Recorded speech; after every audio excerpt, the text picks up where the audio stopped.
18 मई 1974 को राजस्थान के पोखरण के रेगिस्तान में अचानक एक जोरदार धमाका होता है।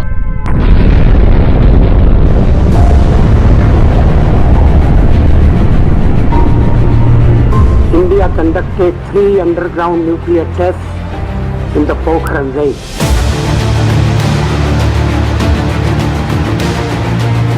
पूरी दुनिया दहल जाती है क्योंकि भारत ने अपना पहला शांतिपूर्ण परमाणु परीक्षण कर लिया था, जिसका कोड नेम था स्माइलिंग बुद्धा।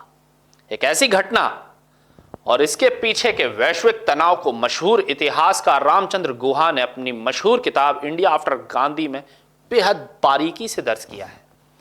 गुहा लिखते हैं कि इस धमाके के बाद दुनिया के अमीर और ताकतवर देशों ने भारत पर कड़े प्रतिबंध लगा दिए थे। उन्होंने भारत को परमाणु ईंधन यानी यूरेनियम देने से साफ मना कर दिया था।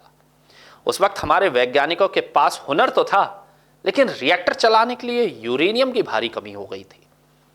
दुनिया हमें रोकना चाहती थी, पर भारत की जिद थी कि हम अपनी ऊर्जा खुद बनाएंगे। कट टू साल 2026।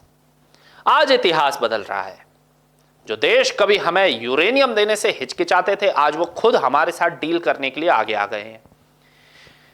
प्रधानमंत्री मोदी 6 तारीख से 11 जुलाई तक 3 देशों इंडोनेशिया, ऑस्ट्रेलिया और न्यूजीलैंड के दौरे पर जा रहे हैं। और सबसे बड़ी खबर ऑस्ट्रेलिया से आ रही है कि भारत वहां एक बहुत बड़ी यूरेनियम सप्लाई डील पर साइन कर सकता है। अब हमारे देश के यंगस्टर्स सोच रहे होंगे कि यार अनिकेत भाई, हमें इस यूरेनियम से क्या लेना देना, हम तो रील देख रहे हैं, कोडिंग कर रहे हैं, चैट जीपीटी चला रहे हैं। तब मेरे भाइयों, यहीं पर असली ट्विस्ट है। आप जो दिन रात आर्टिफिशियल इंटेलिजेंस, क्लाउड कंप्यूटिंग और इंटरनेट का इस्तेमाल करते हैं ना, इन सबको चलाने के लिए देश में बड़े बड़े डेटा सेंटर्स बनाए जा रहे हैं। भारत सरकार का लक्ष्य है कि साल 2047 तक भारत को विकसित देश बनाना है और एआई का ग्लोबल हब भी बनना है। लेकिन इन डेटा सेंटर्स और सुपर कंप्यूटर्स को 24 घंटे बिना रुके चलने के लिए बहुत ज्यादा बिजली चाहिए। अब कोयले से बनी बिजली बनाएंगे तो प्रदूषण होगा, इसलिए भारत को चाहिए क्लीन न्यूक्लियर एनर्जी। अब फिलहाल भारत को हर साल करीब 150 से 2000 टन यूरेनियम चाहिए होता है, जो हम कनाडा, कजाकिस्तान और रूस से मंगाते हैं। लेकिन 2047 तक हमारी ये जरूरत बढ़कर 5700 टन होने वाली है। और दुनिया में यूरेनियम का सबसे बड़ा खजाना किसके पास है? ऑस्ट्रेलिया के पास। साल 2014 में सिविल न्यूक्लियर एग्रीमेंट तो हुआ था, लेकिन कमर्शियल सप्लाई रुकी हुई थी। अब विदेश मंत्रालय के संयुक्त सचिव विश्वेश नेगी के मुताबिक दोनों देश इस डील को फाइनल करने के बेहद करीब हैं। यानी ऑस्ट्रेलिया का यूरेनियम भारत के एआई और आपके डिजिटल फ्यूचर को रोशन करने वाला है। तो सोचिए दोस्तों, 1974 का वो दौर जब दुनिया में हमें यूरेनियम देने से मना करके हमारे कदम रोकने चाहे थे, और आज 2026 का ये दौर जहां दुनिया का सबसे बड़ा यूरेनियम भंडार हमारे डिजिटल सपनों को पंख देने के लिए तैयार खड़ा है।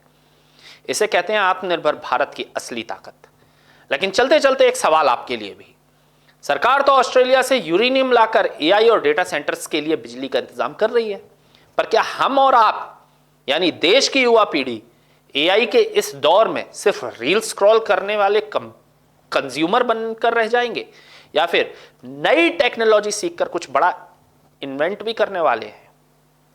अपनी राय नीचे कमेंट्स बॉक्स में जरूर बताइएगा और वीडियो को लाइक और दोस्तों के साथ शेयर करना ना भूलें। देखते रहिए राजीव टाइम्स। मैं आपके साथ लूंगा इजाजत। नमस्कार। जब मुद्दे बढ़ते हैं और सुनवाई कम हो जाती है, जरूरत होती है एक ऐसी आवाज की जो सीधे जनता से जुड़े। अब हर गली हर मोहल्ला बनेगा खबर का हिस्सा, जहां उठेगा हर सवाल जनहित के मुद्दों, बेबाक अंदाज बिना किसी दबाव के, सिर्फ सच और जनता की आवाज। राजीव टाइम्स लेकर आ रहा है एक खास कार्यक्रम, जनता के बीच जनता की बात। हम आ रहे हैं आपके बीच, आपकी आवाज को बुलंद करने। देखना ना भूलें राजीव टाइम्स पर, क्योंकि अब बात होगी जनता के हक